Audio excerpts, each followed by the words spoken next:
toujours à New York en quête de nouvelles saveurs. Cette fois-ci, je vais m'attaquer aux meilleurs burgers de New York. Once again.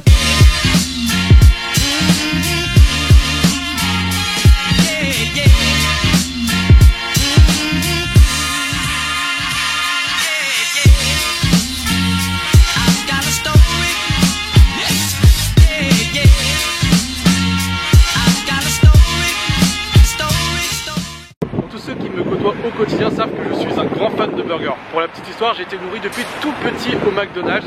Quand mes parents passaient devant un restaurant McDonald's, j'arrivais toujours à les convaincre d'acheter un menu Happy Meal. Mais ma passion s'est véritablement éveillée après avoir vu un épisode de la série How I Met Your Mother, dans lequel les personnages principaux partaient à la recherche du meilleur burger de New York. Je me suis dit, pourquoi pas de faire de même du côté de Paris. Là je file au Peter McManus Café pour déguster son Chelsea Burger. En quoi ce burger est-il le meilleur de New York? Tout simplement, c'est le dernier lauréat du jury du dernier concours Battle of the Burger de New York qui est organisé par le magazine Time Out. Cette vidéo est un clin d'œil à Florian de la chaîne YouTube Florian R qui a dévoré le burger champion de France, j'ai nommé le Black OG du restaurant Goku Asian Canteen qui est situé dans le 3e arrondissement de Paris.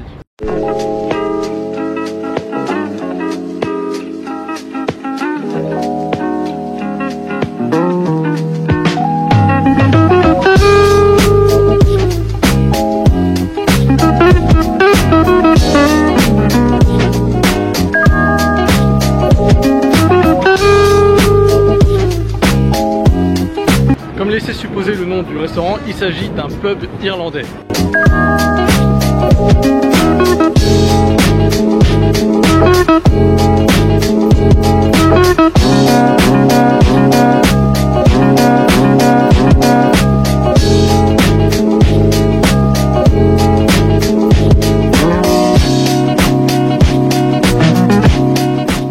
Et après 10 minutes d'attente, voici le burger champion de New York. Donc j'ai choisi une cuisson à point pour le steak.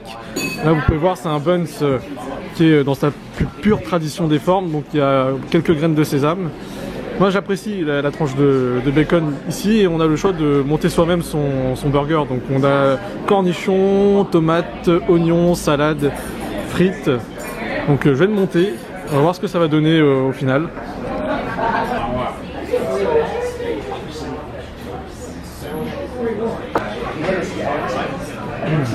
Il est vraiment très bon, très équilibré, pas fat.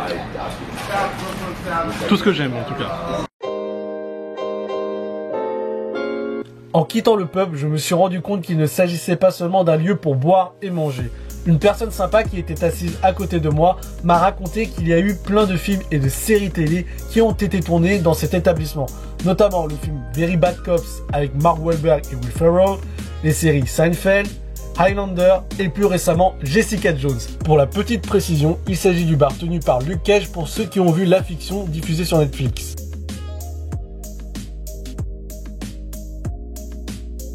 Je me dirige désormais vers South Street Seaport pour rejoindre Julie, guide touristique chez New York Off-Road. Il s'agit d'une agence qui propose de découvrir New York hors des sentiers battus.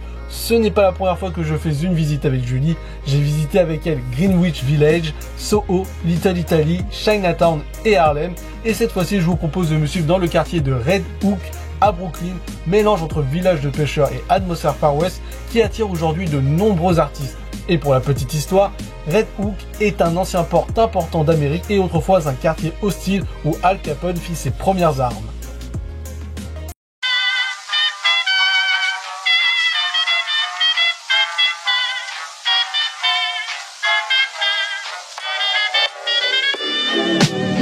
I'm flying high, but I've got a feeling I'm falling for nobody else but you.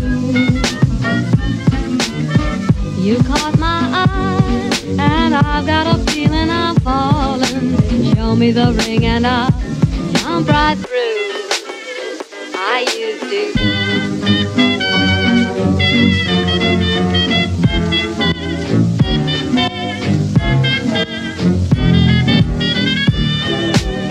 I'm flying high, but I've got a feeling I'm falling for nobody else but you.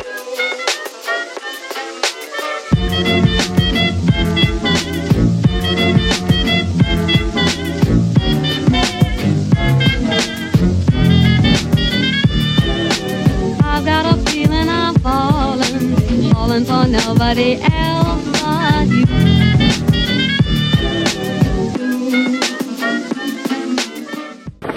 Sur un ferry, et il y a du vent. Regardez.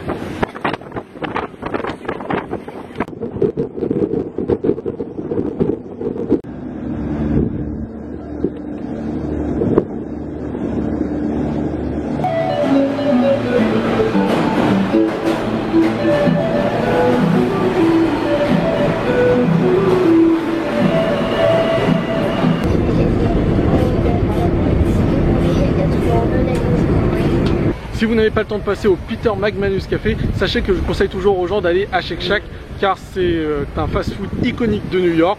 En plus, les burgers sont d'excellente qualité et surtout bio. La viande de bœuf ne comporte pas d'hormones ni d'antibiotiques.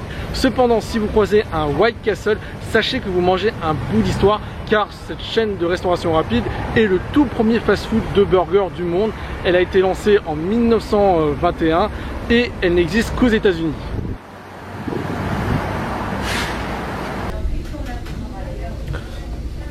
Alors là, j'ai opté pour un menu Castle Combo double cheese. Les cheese sont plutôt petits, donc ce qui justifie le prix de 6,95 $. Mais bon, en ajoutant la taxe, on est plutôt à 7,57 $. En tout cas, les frites sont plutôt pas mal. Regardez.